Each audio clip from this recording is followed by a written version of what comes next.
Good morning. I came back home yesterday around 4 p.m. and still I'm trying to get out of Nepal from my head. So all of a sudden I thought everybody after visiting Nepal, I have seen in YouTube that people are giving their feedback and good thing, bad thing, best thing, worst thing. So I thought to make a list and share it with you in my way. I took the points from my family. That means my mom, dad, my daughter, my sister. So I made a list. It was a target to do 10, but I found 12. And the number is not really, according to the according to not any order. So let's start with the good thing or the best thing. The first, number one, I must say, Nepal is full of helpful people. Wherever you go, doesn't matter where, like whatever the point, wherever you go in Nepal, you'll find people are very, very helpful. If you're a foreigner, they will help you more. If you need to know anything, if you start to speak English, they will instantly understand that you need help. And even if they can't speak English, they will take you to someone or they will show you somewhere that they will able to help you. So that is number one point. They're very helpful. Number two, availability of different cuisine. Doesn't matter wherever you go in Nepal, you'll find different type of cuisine. I was pretty surprised and amazed. I actually first went to Kathmandu, and that is the capital of Nepal. And in the capital, usually in any country, you find the best things or the best restaurant, everything best you will find in capital mostly. And in the other places outside of the capital, usually the remote places, there are less. You get the less facilities and everything. But I was surprised. It was a tourist spot, and the place I went there, it's called Bokhara, and it was full of different cuisine, and I didn't feel like that I'm not in city. I made up 9 hours journey. The road was horrible and very frightening, but still I got to eat different type of cuisine. I had the British breakfast, I had the Irish food, I had the organic, very much Italian type cuisine, then I had the Indian food, so many types, and also the local. Of course, the Nepali thali, which is called dal bhat. It was always there. So that's the best part. You won't feel any challenge with the food. Number three, availability of taxi. This one thing I'm so happy about. Doesn't matter wherever you stand, you'll get the taxi. Seriously, you will get anywhere. In the middle of nowhere you're standing, you'll get the taxi. Number four, you will get different type of sports and entertainment, availability of different type of sports and entertainment. That is quite very very much popular over there. Like when I was in Kathmandu, I was watching their like boating, rafting, then boxing championship. Then there's I think there's a preliminary preliminary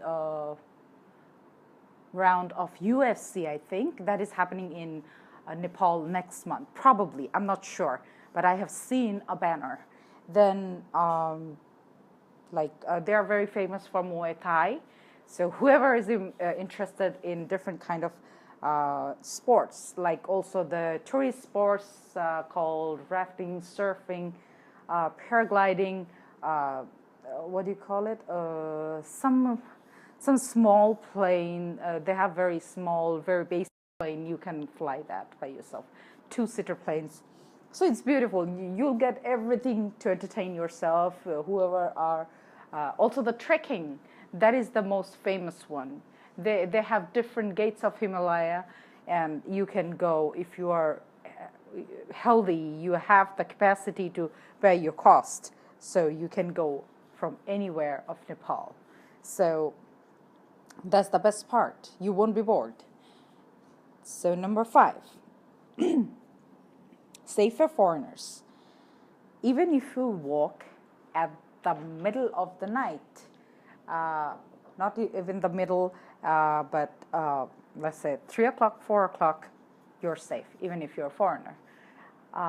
Why I'm saying this? Because I have went to several countries, and my country, even my neighbor country, you can say they are not safe if you are a foreigner and if you walk in the middle of the night. But here I found it quite good, and people are quite party-loving people. Late night, they are still singing, they're drinking, and it's so good. It's so good. The environment is quite friendly, so you will feel safe. Number 6. One of the very good thing, people are quite honest. That means people are very honest. This number 6. You will find less cheater. I don't want to name the country, but still I have to. I went to India several times, and every time I just reach airport, and I had to be so cautious about people that they will drive me to somewhere else. I want to go somewhere else. I went to India first time in 1997. I still remember my experience. No, 97. Yes, 97.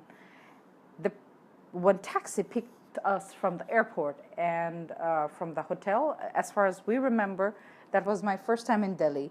And I remember that the hotel was barely 2 or 3 kilometers from the airport, and the guy actually roamed around the whole city, and after a couple of hours he just dropped us the place we passed several times.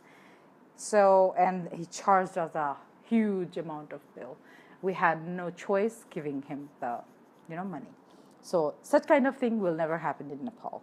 So you can be very tension free and you can enjoy. Number 7, scenic beauty.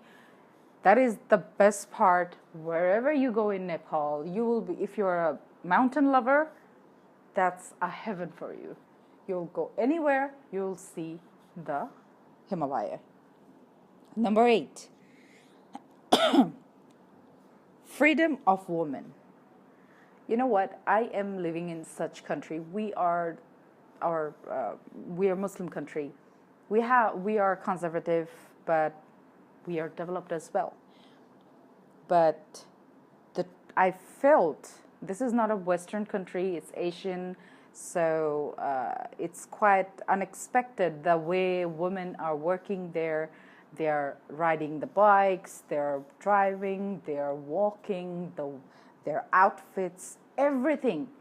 Because I went to several places in the city. I went to outside of the town, and I have seen the freedom of women. They're working in different shops. They are walking alone at night, and it's wonderful. I felt so good, and of course, when you're traveling, you wear a bit, comfortable clothes. In my country, you can't just walk out whatever you're wearing at home, or probably a little bit skin showing stuff.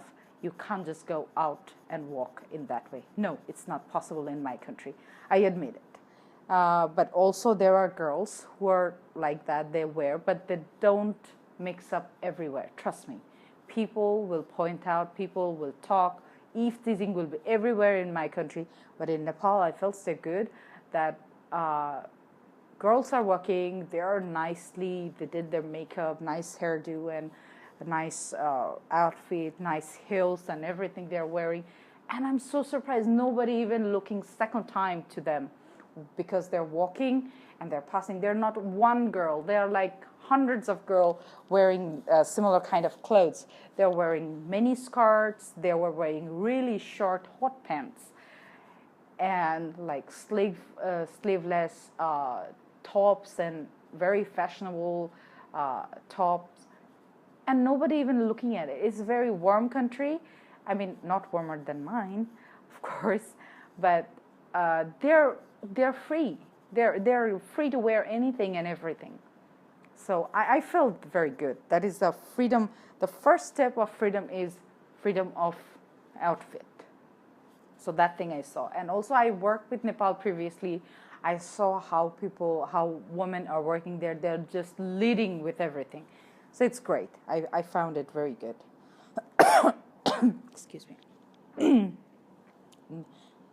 Number 9. Weather is tolerable. It's a warm country, of course. When I went there, Kathmandu was 29 degrees Celsius. And my country, when I left the country, it was 36 degrees Celsius. So, of course, less than mine, I'm happy with it. And also, after 5 o'clock, it cools down. It drops down up to 20 degrees, I think. This time, people said it was the warmest time of the... up to now, it was the warmest time. So, yeah. For me, it was tolerable, quite tolerable, because we are used to it more, higher temperature. Number 10, I loved one thing about them. They are very used to with cleanliness. The hotels, the restaurants are pretty clean. Wherever you go, if it's dirty, they will clean it up very quickly. So I love the cleanliness, and that's pretty good. 2 thumbs up for the cleanliness. Number 11, for foreign exchange availability. This is the best part. Wherever you go, I felt challenged. This one thing about the foreign exchange in my country and India, both. You won't find the foreign exchange everywhere. I mean, you have to go certain places and you'll find it. In Nepal, doesn't matter wherever you go, they will take the dollar, or you'll find very quickly you'll find a foreign exchange nearby.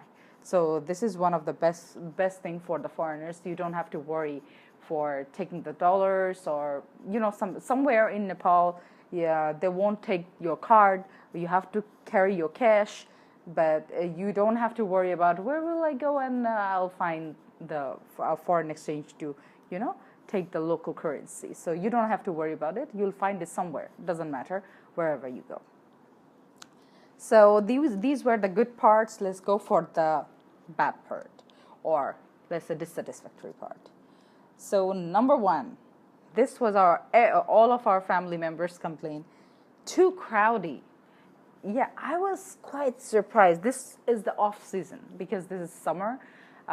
This is monsoon season, and it's raining, always raining. I mean, it's funny that the rain starts, let's say, 6:30 to 7 o'clock in the morning, and the rain stops by 8. I mean, barely it rains for 45 minutes or 1 hour, and it stops again. It starts to rain from 3 p.m. Again, it stops at 4:30.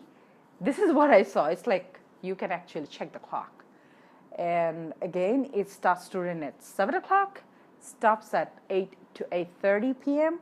So we were following the clock. Trust me. I was following the clock. How is it going? I don't know if it has something to do with the sun up, sun down, but this is what's happening for these 7 days.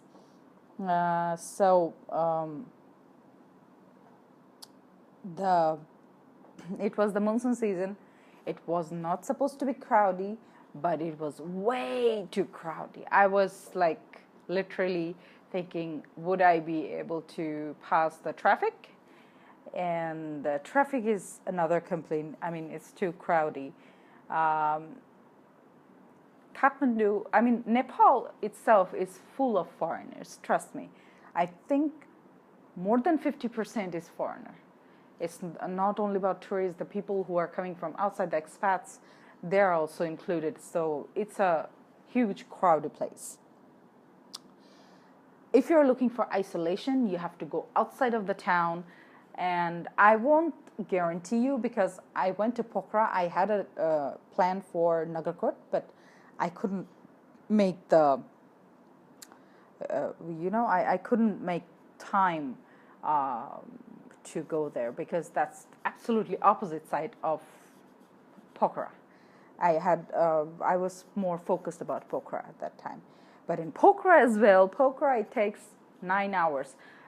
The reason why they usually say it takes 8 hours, but when I went there, it was rainy and they had a landslide, big landslide. It was raining. Yes, be careful. Don't go in monsoon because if there landslide can happen anytime because it's a hilly area. So it can happen anytime and people dies over there if there's a landslide. There is no certainty about landslide. And if you want to you can go to Pokhara by air. They have domestic airlines for that, but you'll miss the whole journey's beauty of the mountain because if you take the bus or car, they have the jeeps. If you take it, you will see the scenic beauty of Nepal on the way. You can't miss that. It's my suggestion. But if you take the plane, your time will be short. The misery will be short. And trust me, the roads are very scary, very, very scary. And everything will be less if you go by air. So yes. But still, when I reached in Pokhara, it was way too crowded. I was expecting like it's a monsoon time. It's an off season because the hotel people, they said it's an off season. And I was surprised. I got some discount and I was thinking like, okay, it will be less people and we will get the chance more to look around and everything. But it was full of people. And I was like, what the hell, man? It's a monsoon season. It's raining anytime. But still there are people. You can see like everywhere is overcrowded. So it's a quite crowded place in Nepal. Let's go to number 2. Things are way too expensive. Yes. If you're thinking about like, I remember we Asian, when we go there, the first thing we think about is jewelry. The stones. You'll get the real stone, but be careful. I said they are honest people, but trust me, the business is business. So if somebody can make 20% more, they will do it. In Nepal, I found the things are very expensive. Wherever I went, I stayed in Tamil. That is one of the most crowded place for foreigners. Since I'm a foreigner there, so I stayed there. Everything was good, but whatever I touched to buy, like the shawls, the gem, the souvenirs, everything was so expensive. Then I took a trip to New Road, where the locals actually buy. They have their stores, local stores and local things everywhere there. A little bit cheaper, but you know what? I didn't like everything over there. I mean, the quality, if you talk about the quality, then it will be hard to, expect that the price will be less. But I had some good, I could make some good deal, but still I felt it was a little bit expensive in New Road as well. Probably it was because of we are foreigners and they could understand within a while that we don't know Nepalese language, so we couldn't, make the price a little bit more lower. So yes, you have to take money if you are thinking about shopping, and not everywhere they have swipe cards or they're not taking the credit cards, so you have to be prepared with the cash. So be careful about your pocket when you're getting into a shopping. And in Tamil, where the souvenir, you will get all the good souvenirs. The price are so like 10 times more. Trust me, 10 times more. And don't purchase any stone if you don't know how to check the stone, if it's real or it's not. Don't depend on anybody else, or if you have the way to check it, reliable source that they will confirm that this is real, otherwise don't buy it. So let's go to number 3. Roads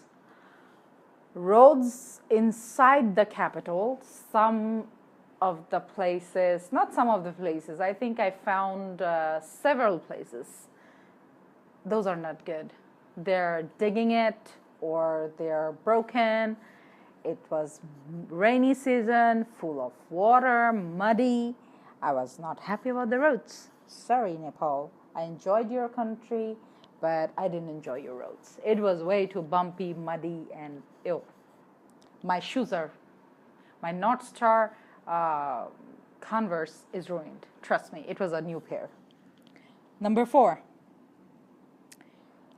My mom was expecting to get the Everest water. I hope you understand the Everest water. The Himalaya water. They get it from the waterfalls. We thought like we will get a bottle of it and we will bring it to our country with us. Surprisingly, we couldn't get it anywhere. We asked some of the people, they said it's exported to foreign countries and obviously to the West. So we couldn't get any. So that's one bad thing. If you're thinking like you're going there and you're going to get the Everest water, no. You're not. It's not available there. It's only for the export. Number 5. Okay. There's a 10 to 15 kilometers road on the way to Kathmandu to Pokhara. This road is a way too risky. If you're scared of heights, if you have motion sickness, don't travel in this way. Take the plane. Domestic air is there. Don't take this road. This is a very dangerous one, and the road is also not very good, and the landslide happens like quite frequently. I mean, if it's the monsoon season.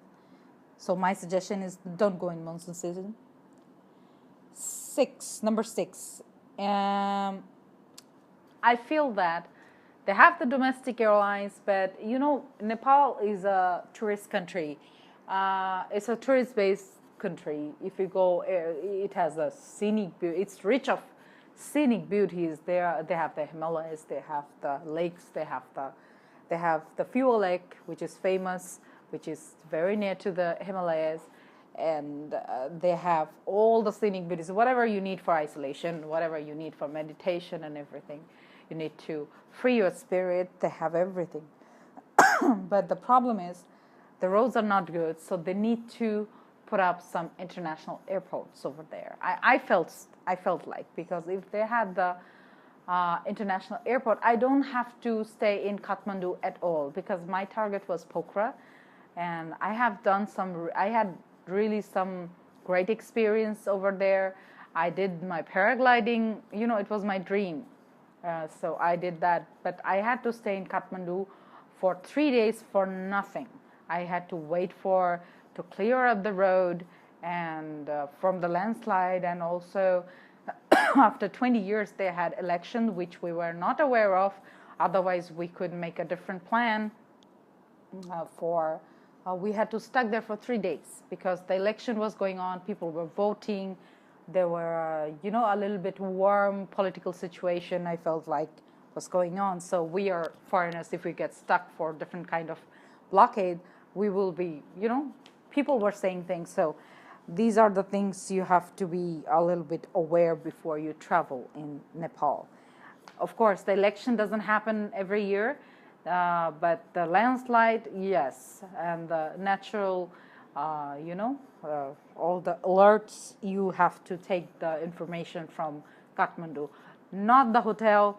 Of course, talk to the people who are outside. Hotel people won't tell you, of course, it's their business, but it's for your own safety. You should take the information from them. Number 7. Okay, this part I didn't like. They have the habit of not giving the memo or the money receipt. So in my country, everywhere, wherever you go, they will give you the receipt, except the small tea stalls or the roadside, very small stores. But other than that, everywhere you will get a receipt. But in Nepal, I felt like people have very less habit of giving the receipt.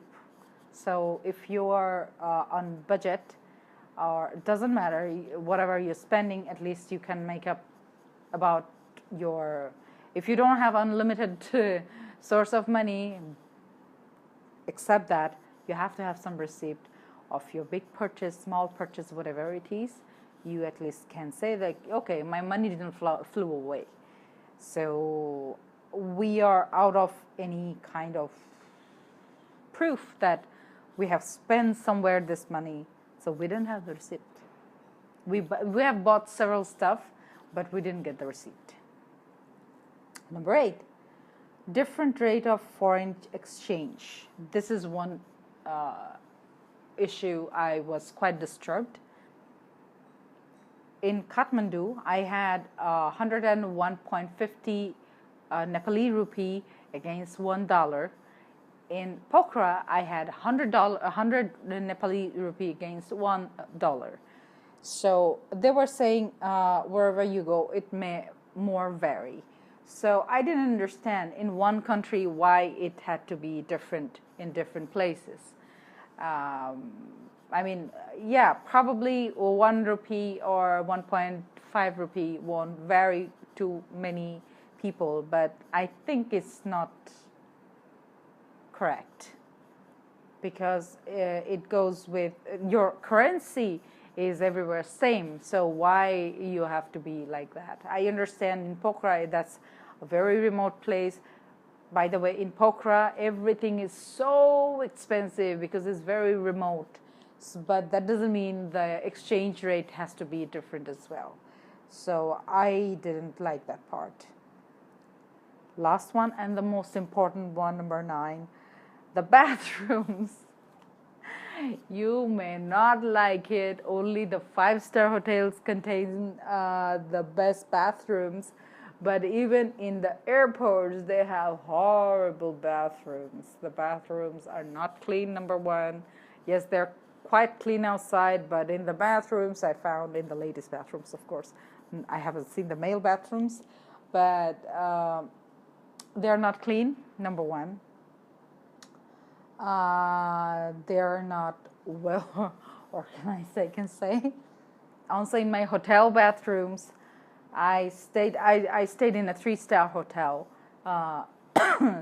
and I was not happy with my bathrooms, even though I was happy with my room view. It was awesome. I think very few people can get such kind of room view where you will open your eyes in the morning on your bed and you'll see the Himalaya. So that is quite rare view, but I had to make myself understand that you don't get everything in your life, or you won't get everything in a one package. So I had to be quiet about it. But the bathrooms, no, not everywhere it's good. Tips. Okay, let me give some tips when you're traveling Nepal. Keep wet tissue and dry tissue both in your bag. Of course, this is very important because the bathroom is not always clean, so you have to carry your own. Of course, for your medicine box, if it's there, your headache pill, your stomach pain pill, or whatever the pills you always use, keep those with you, because you may not find familiar medicine over there. It's very general, so yeah. I had another complaint about the airport that I can put in number 10. The charging ports for your cell phone. I was carrying a power bank. All of a sudden, I guess last night, I was so stupid and in charge of my power bank. When I reached airport, I was looking for the port, and the port was there, but there was no power in the port. So yeah, you may find such kind of challenges. I won't say it's bad, but sometimes it's a challenge when you need to call someone and your phone is out of battery. Yes. So that was it. My good, best, bad, worst list for the Nepal travel, and I hope you enjoy it. And yes, it's a great experience. I did my paragliding. I went to see Davis Fall in Pokhara, and then Kumari in Kathmandu. It's the temple. And then I watched movie, the Wonder Woman. Yes, I watched Wonder Woman in Nepal. It was awesome movie. I cried. Yes, at the end I cried. Yeah, I admit it. I'm a little bit emotional person. And then what else? Then I saw the cave in Pokhara. I saw the museum. 2 museums I have seen, and they're quite rich. So yes, it was a great family trip. It was a great vacation. I'm recharged. How about you? And once again, it was a great vacation. I hope you had your vacation this time. I don't know if you had. If you were in Asia, probably you had a very long vacation. I had mine. This is Friday. The next week I have to join my office. So, and after next week, I will join a new office. After 2 weeks, I will join a new office. Wish me luck.